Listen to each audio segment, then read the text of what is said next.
ஆணி திருமஞ்சனம் அனுதினமும் இறைவனுக்கு என்ன நடக்குது? அபிஷேகம் நடக்குது, இல்லைன்னு சொல்ல முடியாது. அதில் பொதுவாகவே சொல்லுவோம், ஈசன் அபிஷேக பிரியன்.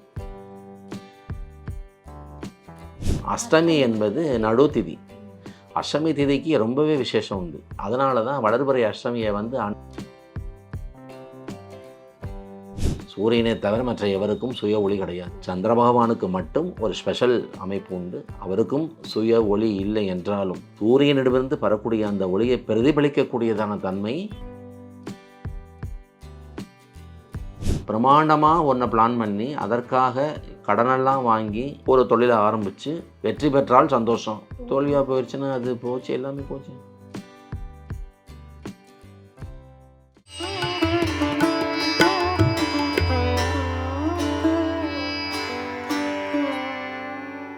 பிரணவ மந்திரம் நேயர்களுக்கு அன்பு வணக்கம். ஒவ்வொரு தமிழ் மாதங்களுக்கும் ஒவ்வொரு விதமான சிறப்புகள் உண்டு. அந்த வகையில் வரவிருக்கிற ஆனி மாதம், ஆனி அப்படின்னாலே நம்மளுடைய சிவபெருமானுடைய திருமஞ்சனம் அப்படிங்கிறது தான் முதல்ல நம்ம எல்லாருக்குமே ஞாபகம் வரும். இந்த வருடத்திற்கான இந்த ஆனி திருமஞ்சனம் விழாவை நம்ம எப்படி கொண்டாடணும், சிவபெருமானனுடைய சில சரித்திர விஷயங்கள் என்ன அப்படின்னு சொல்லி நமக்கு ஒரு தொகுப்பு கொடுக்கறதுக்காக திரு பிருகு பிரபாகரன் ஐயா நம்ம கூட இணைஞ்சிருக்காங்க. ஐயா வணக்கம்.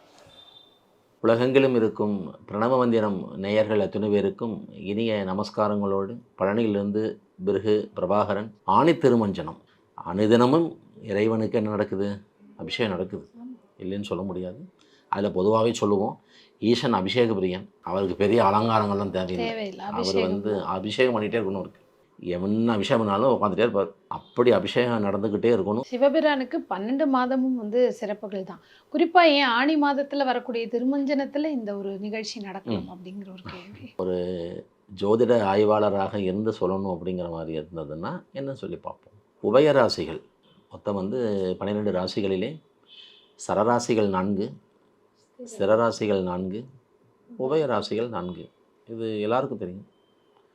அந்த தன்மையிலே வரக்கூடிய முதல் உபயராசி மிதுனம், இரண்டாவது உபயராசி கன்னி, மூன்றாவது உபயராசி தனுசு, நான்காவது உபயராசி மீனம். அந்த தன்மையில் முதல் உபயராசியில் சூரியன் இருப்பார். அதிலும் குறிப்பாக அந்த தில்லை நடராஜ பெருமானுக்கே உரித்தானதான நட்சத்திரம் திருவாதிரை. அந்த திருவாதிரையில் ஐயா இருப்பார். யார்?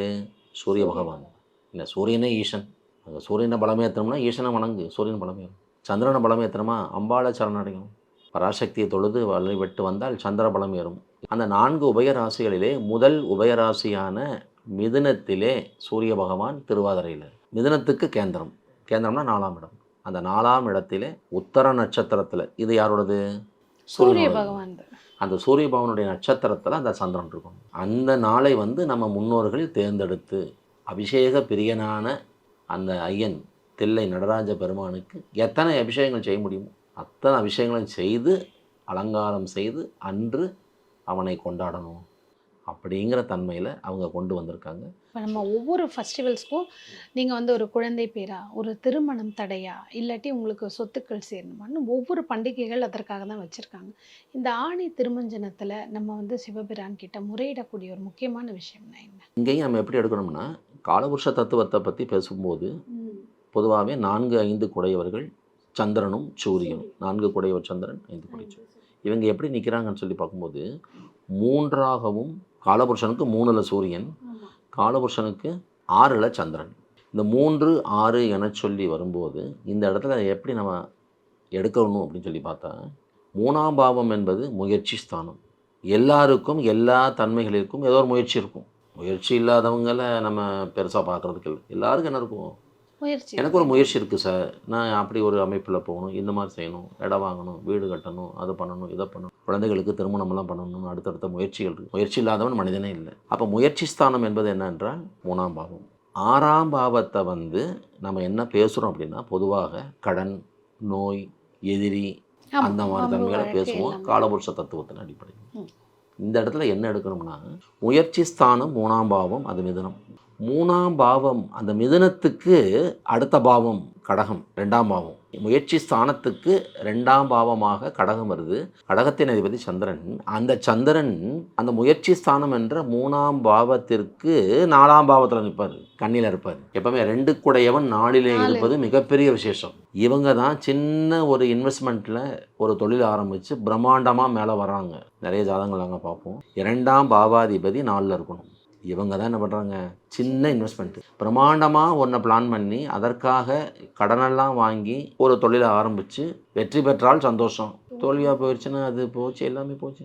இவ்வளோ தூரம் இன்வெஸ்ட்மெண்ட் பண்ணி கடனெல்லாம் வாங்கி போட்டோம், இந்த பிஸ்னஸ் இப்படி ஆகிடுச்சுங்க. இப்போ நான் கடனை கட்டுவேன்னா வேறு என்ன செய்வேன், அடுத்த பிஸ்னஸ் எங்கே போவேன், என்ன பார்ப்பேன், அந்த மாதிரி மாட்டிடுவாங்க. சில பேருக்கு எப்படி வாச்சிரும், இவங்க என்ன செய்கிறாங்க, பிஸ்னஸ்ன்னு ஆரம்பிக்கும் போது கிட்டத்தட்ட கொஞ்சம் இதெல்லாம் ஒரு புத்திசாலித்தனமான அமைப்பு தான். என்னென்னா என்ன தேவை இப்போதைக்கு அடிப்படை, அந்த சின்ன இன்வெஸ்ட்மெண்ட்டில் ஆரம்பிப்பாங்க. அதில் கிடைக்கக்கூடிய அந்த ப்ராஃபிட்ஸ் இருக்குது பார்த்தீங்களா, அந்த லாபத்தில் ஒரு சிறு தொகையை எடுத்துக்கிட்டு மீதியை அங்கேயே மறுபடியும் என்ன பண்ணுவாங்க, ரொட்டேட் பண்ணிட்டு மூலதனமாக போட்டு ஒரு ஷார்ட் டைமில் ஒரு 1 இயர், ஒரு 2 இயர்ஸ், ஒரு 3 இயர்ஸில் அற்புதமாக அதை டெவலப் பண்ணிடுவாங்க. இது யாருக்கு வாய்க்கப்படுகிறது என்றால் 2ஆம் பாவமும் 4ஆம் பாவமும் தொடர்பில் இருப்பவர்களுக்கு இது நடக்கிறது. இதிலே குருவுடைய பார்வையும் இருக்கும் பட்சத்தில் அது அவங்களுக்கு நல்லவே ஆசீர்வதிக்கப்படுகிறது. இந்த திருமஞ்சன நாளில் போய் நீங்கள் என்ன அபிஷேக பொருள் கொண்டு போகிறீங்களோ இல்லையோ, நல்ல சந்தன கட்டையில் அரைச்சி எடுத்து அந்த சந்தனம் நீங்கள் கொண்டு போனீங்கன்னா அதுக்கு ஈடு இணை உலகத்தில் எதுவுமே கிடையாது. பவுடராக வாங்காமல் வீட்லேயே பவுடர் கூட என்னை பொறுத்த வரைக்கும் அதில் சம் கெமிக்கல்ஸ் அந்த மாதிரிலாம் கொஞ்சம் இருக்கும். இப்போ ஒன்றும் இல்லை, உத்தரகோஷ மங்கையில் அந்த சந்தன காப்பு சந்தன கட்டையில் அரைப்பாங்க. ஆமாம், முத நாளே அரைக்க ஆரம்பிச்சிருவாங்க. ஏன்னா பெரிய சிலது நிறைய சந்தனம் அதில் பியூர் சாண்டில், அதில் எந்த இடத்திலும் எந்த ஒரு கலவையும் வந்துடக்கூடாது. நவரத்தனங்களிலே ரொம்பவுமே கொஞ்சம் பலவீனமான ஒரு ஸ்டோன், அந்த நவரத்தனம் இருக்கக்கூடிய ஸ்டோன் என்னென்னு கேட்டால் மரகதம் தான். அது சின்ன அதிர்வை கூட தாங்காதாம்மா, அந்த மாதிரி சொல்லுவாங்க. வெப்பம் தாங்காது, அந்த மாதிரிலாம் இருக்கிறதுனால தான் அந்த குளிர்ச்சிக்காக சந்தன காப்பு. அந்த சந்தனத்தில் தேவையில்லாத சில பிரச்சனைகள், தேவையில்லாத சில அமைப்புகள் வந்துடக்கூடாதுங்கிறதுக்காக இவங்களே தயார் பண்ணுவாங்களாம். சந்தனக்கட்டையை அரைச்சி அந்த சந்தனம், அந்த மாதிரி உங்களால் முடியும்னா கொஞ்சம் அளவில் கூட அரைத்து கொண்டு போய் இறைவனுடைய சன்னிதானத்தில் கொடுத்து அந்த சந்தனத்தால் நீங்கள் அபிஷேகம் பண்ணிக்கிட்டு வாங்க. உங்களுடைய நியாயமான கோரிக்கைகள் மிக நிச்சயமாக பூர்த்தியாகும். அப்புறம் பால், பன்னீர், இளநீர், தேன் அதெல்லாம் கொடுங்க. நெய், மெயின் பொருள் சந்தனம். மெயின் வந்து ஆணி திருமஞ்சனத்துக்கு உண்டான மெயின் பொருள் என்னென்னா சந்தனம் தான். இந்த சந்தனமும் நல்ல சுத்தமான சந்தனமாக இருந்தால் ரொம்ப விசேஷம். சார் அதெல்லாம் கொஞ்சம் எங்களால் ஆகாதுங்கிற சூழல் இருந்தால் உங்களுக்கு கடையிலே கூட சந்தன பவுடர்லாம் விற்கிது, வாங்கி கொடுங்க. பன்னீர் வாங்கி கொடுங்க. அந்த சந்தன தூள் அதில் பன்னீரை கலந்து அதை அப்படியே ஒரு குழம்பாக்கி அப்படியே இறைவனுக்கு என்ன பண்ணுவாங்க, அபிஷேகம் பண்ணுவாங்க. அந்த சந்தனத்தால் அபிஷேகம் செய்யும் அந்த அமைப்பிலே இதில் ஒரு முக்கியமான ஒரு சீக்ரெட் சொல்கிறேன். வம்சம் கிடைக்கிது. வாரிசு வேறு, வம்சம் வேறு. இப்போ ஒருத்தர் திருமணமாகி 2 பெண் குழந்தைகள், இது வந்து வாரிசு. ஒரு பையனாவது வந்தால் தான் வம்சம். வம்ச விருத்திங்கிறது ஆண் குழந்தை தான். நீங்கள் 5 பெண் குழந்தைகள் பெற்றாலும் அது வம்ச விருத்தி இல்லை, அது வாரிசு. இவங்களுக்கு அவங்க கடமைப்பட்டவர்கள் அல்ல. இந்த பெண் குழந்தைகள் வளர்ந்து ஆளாகி ஒரு இடத்துல திருமணமாகி போயிட்டாங்கன்னா கிட்டத்தட்ட என்ன ஆயிரும், அந்த பந்தமே முடிஞ்சு போன மாதிரி ஆகிடும். அப்புறம் அந்த கணவன் வீட்டு தெய்வங்கள், அவங்க வீட்டு முறைகள், வழிபாடுகள், அதில் அவங்க அப்படி போயிடுவாங்க. ஆண் மகன் அப்படி அல்ல. அந்திமம் வரை அவனுக்கு என்ன இருக்குது, கடமை இருக்குது. அப்போ அதுதான் என்னது, வம்சம். வம்சம் வேணும் எனக்கு. சார் எனக்கு ஒரு பொண்ணு இருக்கிறா, ஒரு பையன் வேணும், அங்கே போய் சரணடையணும். ஒன்று தில்லை போங்க, இல்லையா உத்தரகோசம் மங்கை போங்க. ஆண் குழந்தைக்கான ரெண்டுமே இல்லையா உங்களுடைய ஊரில் இருக்கக்கூடிய சிவாலயத்தில் நிச்சயமாக தில்லைவாழ் நடராஜனும் சிவகாமி தாயாரும் ஒரு இடத்துல இருப்பாங்க. பிரகாரம் சுற்றி வர இடத்துலையோ எங்கேயோ இடத்துல இருப்பாங்க. அவருக்கு அந்த ஆணி திருமஞ்சனம் ரொம்ப விமர்சனையாக நடத்துவாங்க, அந்த விழா நடத்துவாங்க. அன்னைக்கு போய் இங்கே கலந்து நீங்கள் என்ன பண்ணணும், சந்தனம் கொடுக்கணும். 2ஆவதாக சொல்லக்கூடிய ஒரு ரகசியம் என்னவென்றால் வெளிநாடு. நான் வெளிநாடு போயே ஆகணும், வெளிநாட்டில் நான் ஒரு பொசிஷன் வாங்கியே ஆகணும், நான் ஜெயிச்சே ஆகணும், நல்ல ஒரு பணியில் அமரணும், நிறைய சம்பாதிக்கணும், இன்னும் எத்தனையோ இருக்குது. அந்த அபிலாஷைகள் நிறைவேறுவது ஆணி திருமஞ்சனம் நாள். அந்த நாள் சென்று நடராஜ பெருமானுக்கு சந்தனத்தால் அபிஷேகம் செய்து வருபவர்களுக்கு கைகூடுகிறது. நான் 2 கேஸில் ஜெயிச்சிருக்கேன். ஃபாரினுக்கு ரொம்ப ட்ரை பண்ணுறாங்க, ஏதோ ஒரு பிரச்சனை, ஏதோ ஒரு சிக்கல், ஏதோ ஒரு தொல்லைகள். ஒருத்தர் போகவே முடியல, ஒருத்தர் போயிட்டு ஒரு 3-4 மந்த்ஸில் ரிட்டர்ன் வந்துட்டார். அது பிரச்சனைங்க, ரொம்ப பிரச்சனையாக இருக்குது. சொல்லி கூட்டிகிட்டு போனதெல்லாம் வேறு, கடைசியில் அங்கே பார்த்தா ஒரு பிரச்சனை, அவன் சொன்ன போஸ்டிங் வேறு, இது வேறு. அது ஆணி திருமஞ்சனம் வருது, என்ன பண்ணுற, முடிஞ்சால் சிதம்பரம் போ, இல்லைன்னா உத்தரகோசம் அங்கே போயிடும். ஒன்றுமே இல்லையா, எங்கள் பழனியில் பெரியநாயகி தாயார் சன்னதியில் தில்லை நடராஜனும் சிவகாமி தாயாரும் தனிச்சன்னதியில் இருக்காங்க. ரொம்ப அற்புதமாக இருக்கும். அந்த ஆணி திருமஞ்சன அன்னைக்கு கூட்டம் பார்த்தீங்கன்னா அவ்வளோ கூட்டம் இருக்கும். அழகாக நான் நீ என்ன பண்ணுறேன், சந்தனம் அரைச்சிரு, சந்தனக்கட்டை கிடைக்கும். இந்த நாட்டு மருந்து கடையில் கேட்டால் சந்தனக்கட்டை கிடைக்கும். சந்தனக்கட்டையை வாங்கி நல்லா சந்தனம் அரைச்சி வச்சிரு. முதல் நாளே கொஞ்சம் ஈரப்பதமாகவே இருக்கணும். வாழை இலையில் வச்சிரு. வாழை இலையில் வச்சு அது நல்லாயிருக்கும். பேப்பரு, அந்த பிளாஸ்டிக் பேப்பர்லாம் வைக்காத, வாழை இலையில் வச்சுட்டு நாளைக்கு போய் என்ன செய்கிற, அந்த சந்தனத்தை அங்கே கொடுத்துரு. அங்கே நிறைய சந்தனங்கள் இருந்து சந்தன அபிஷேகம் நடக்கும். உன்னுடைய சந்தனத்தையும் சேர்ந்து கொடுத்து பண்ணி ப்ரேயர் வை. ஐயா கிட்ட சொல்லு, நிச்சயமாக ஐயா பண்ணி தருவார். 23 வந்த அந்த ஆணி திருமஞ்சனத்தில் கலந்து சந்தன அபிஷேகம் பண்ணி, அதற்கு பிறகு ஒரு 4 மாதங்கள் கழித்து வெளிநாடு சென்று கடந்த 2.5 வருடங்களாக அழகாக நல்ல நிலையில் அவர் அங்கே இருக்கு. அது எத்தனையோ இடங்களில் இருக்கக்கூடிய சிவாலயங்களிலே அந்த நடராஜ பெருமானுக்கும் சிவகாமி தாயாருக்கும் நடைபெற்றாலும் காலங்காலமாக தொன்று தொற்று அந்த அபிஷேக ஆராதனைகள் அலங்காரங்கள் நடந்து வரக்கூடியதான அற்புத 2 ஆலயங்கள் தில்லை சிதம்பரம் நடராஜமூர்த்தி, இன்னொருத்தர் உத்தரகோசமங்கள் இருக்கக்கூடிய மரகத நடராஜ பெருமான். வாய்ப்பு இருப்பவர்கள் நிச்சயம் அங்கே போய் ஒன்று தில்லை போங்க. ஆனால் ரஷ்ஷு கூட்டமெல்லாம் சொல்லி மாளாது, அந்த அளவுக்கு இருக்கும். நமக்கு விருப்பம் இருந்தால் போகணும், போய் பார்க்கலாம். இல்லை உத்தரகோசம் அங்கே போக முடியுமா, போங்க, போய் நமஸ்காரம் பண்ணி வழிபாடு பண்ணிட்டு வாங்க. ஒன்றுமே இல்லைன்னா நிச்சயமாக உங்கள் ஊரில் இல்லை என்றாலும் உங்கள் ஊருக்கு அருகாமையில் இருக்கும் ஒரு பெரிய ஊர், ஒரு அற்புதமான சிவாலயம், நிச்சயமாக நடராஜரும் சிவகாமி தாயாரும் இருப்பாங்க. அந்த நடராஜ பெருமானுக்கும் சிவகாமி தாயாருக்கும் அந்த ஆணி திருமஞ்சனம் அற்புதமாக நடக்கும். ஒரு வாரத்துக்கு முன்னாடி போய் கேட்டுக்கோங்க, டைம்லாம் என்ன ஏது, எத்தனை மணிக்கு ஆரம்பிப்பீங்க. ஏன்னா சில இடங்களில் பகல் பொழுது பண்ணுறாங்க, சில இடங்களில் மாலை பொழுது பண்ணுறாங்க, அந்த மாதிரிலாம் இருக்குது. ஏன்னா இந்த மொதல் நாளே தான் வந்துடும்.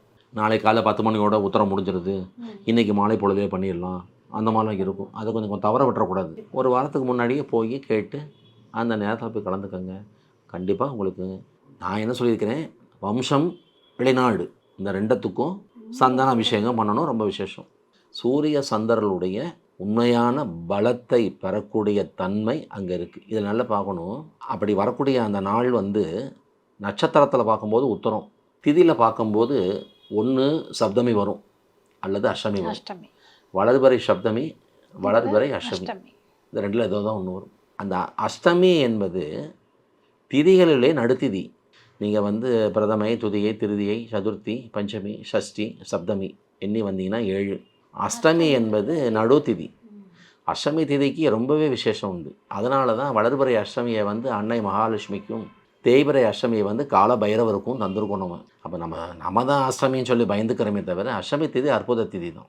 அந்த அஷ்டமி திதி அன்று சூனியமடையும் வீடுகள் என்னன்னு சொல்லி பார்க்கும்போது மிதுனமும் கன்னியும்.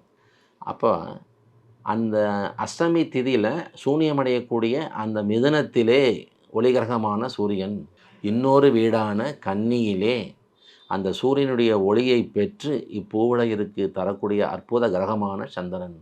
ஏன்னா நம்ம ஜோதிடம் சயின்ஸில் என்ன சொல்கிறோம், சூரியனை தவிர மற்ற எவருக்கும் சுய ஒளி கிடையாது. ஆமாம், அதனுடைய ஒளியை தான் எல்லாமே. சந்திர பகவானுக்கு மட்டும் ஒரு ஸ்பெஷல் அமைப்பு உண்டு. அவருக்கும் சுய ஒளி இல்லை என்றாலும் சூரியனிடமிருந்து பெறக்கூடிய அந்த ஒளியை பிரதிபலிக்கக்கூடியதான தன்மை சந்திர பகவானுக்கு உண்டு. மற்றவர்களுக்கு கூட அது கிடையாது அப்படின்னு சொல்லி ஜோதிடம் சொல்கிறது, விஞ்ஞானமும் ஒத்துக்கொள்கிறது. அப்போது மூலம் யார், சூரியன் தான், ஆதி, அவர் தான் ஆதி. அந்த ஆதியான சூரியன் தன் பயணத்திலே முதல் உபய வீடான மிதுனத்திற்குள் நுழைந்து எம்பெருமான் அந்த நடராஜ பெருமானுடைய அவதார நட்சத்திரமான திருவாதிரையிலே சஞ்சரிக்கும் அந்த காலத்திலே அந்த கோச்சார சூரியனுக்கு 4ஆம் இடம் என்ற கேந்திரத்தில், அது ஒரு உபயம், கன்னி ஒரு உபயம், மிதுனம் ஒரு உபயம். ஒரு உபயத்தில் சூரியன், ஒரு உபயத்தில் சந்திரன் இருந்து அந்த சூரியனுடைய ஒளியை பெற்று தரக்கூடிய அந்த அற்புத நாள் வளர்பிறை சப்தமியாகவோ அஷ்டமியாகவோ வரக்கூடிய அந்த அற்புத நாள் உத்தர நட்சத்திரம் அன்று அந்த ஈசனுக்கு அனைத்து விதமான அபிஷேகங்களும் செய்து அலங்காரங்கள் செய்து அங்கே ஒரு மிகப்பெரிய விழாவாகவே அதை கொண்டாடி வருகிறார்கள் என்றால் நம்ம முன்னோர்கள் எல்லாம் மிக அறிவாளிகள் தான். நிறைய யோசனை பண்ணி, நிறைய ஆய்வுகள் செய்து அதன் மூலமாக தான் இறை வழிபாட்டையும் அவர்கள் வழிப்படுத்தி இருக்கிறார்கள். என்ன வேணுமோ கேளுங்க. எனக்கு வம்சம் இருக்குது, வம்சம் தேவையில்லை, வெளிநாடு போகணுங்கிற ஒரு அமைப்பு எனக்கு தேவையில்லை. அப்படி இருந்தாலும் நான் என்ன சொல்கிறேன், சந்தனத்தால் அன்னைக்கு ஒரு நாள் அந்த நடராஜ பெருமானுக்கு அபிஷேகம் பண்ணி உங்களுக்கு என்ன வேணுமோ கேளுங்க. நிறைய கோரிக்கை இருக்கு. நிறைய மனிதனா இதுன்னு பிறந்தாலே கோரிக்கையே நிறைய இல்லை. ஆசைகள் இருக்கு, கோரிக்கை கண்டிப்பாக இருக்கு. அன்பு, அன்பே சிவம் அப்படின்னு. அப்போ அந்த அன்பே வடிவான அந்த தில்லைவாழ் நடராஜ பெருமானை வந்து ஆணி திருமஞ்சனத்தன்று கட்டாயம் நீங்கள் சிதம்பரம் போங்க, அவசியம் நீங்கள் உத்தரகோசமங்கை போங்கன்னு நான் சொல்லலை. முடியும் போது எல்லா கண்டிப்பா இடத்துலையும் தில்லைவாழ் நடராஜ பெருமான் சிவகாமி தாயாரோடு ஒவ்வொரு ஆலயத்திலையும் சிவாலயத்தில் இருக்காங்க, நான் பார்த்துருக்கேன். அங்கே போய் அந்த ஆணி திருமஞ்சனத்தன்று அந்த திருவிழாவிலே நீங்களும் கலந்து கொண்டு, ஏன்னா ஆணி திருமஞ்சனம் எல்லாருக்கும் தெரியும். ஆணி திருமஞ்சனம் தெரியாதவங்க யாரு? எல்லாத்துக்கும் தெரியும். சூட்சுமம் என்ன, காரணம் தெரியும். காரணம் என்ன, இது ஜோதிட ரீதியாகவும் எப்படி எடுக்கப்பட்ட நாள், கண்டிப்பாக அந்த தகவல் வந்து எல்லாத்துக்கும் போய் சேரணுங்கிற அமைப்பில் நீங்கள் ஒரு நல்ல ஒரு ஊடகமாக இருந்து இந்த தகவல் எல்லாருக்கும் சென்று சேர்வதற்கு அற்புத வாய்ப்பளித்தமைக்காக உங்களுக்கும் இந்த பிரணவ மந்திரம்னுடைய அன்பர்கள் அத்தனை பேருக்கும் எனது நன்றி கலந்த நமஸ்காரங்களை தெரிவித்துக்கொண்டு அடுத்த ஒரு எபிசோட்டில் சந்திப்போம் என சொல்லி என்னுடைய வணக்கங்களை தெரிவித்துக் கொள்கிறேன். கண்டிப்பாக ஐயா சொன்ன இந்த அருமையான நாளை தவற விடாதீங்க, கோரிக்கை வைங்க. அதே மாதிரி வம்ச விருத்திக்கும் வெளிநாடு செல்வதற்குமான அருமையான வாய்ப்பு தவற விடாமல் ஆணி திருமஞ்சனத்திற்கு நம்மளால் ஆன கைங்கரியம் செய்யலாம். ஒவ்வொரு பண்டிகைக்கான சூட்சுமங்களை சொல்லி அதை ஏன் பண்ணணும்னு சொல்லி பாரம்பரியத்தை ஒவ்வொரு விஷயத்துலையும் நீங்கள் சேர்த்துட்டு வரீங்க. இதுவும் ஒரு பயனுள்ள தகவலாக இருந்தது. நன்றி. நமஸ்காரங்கள்.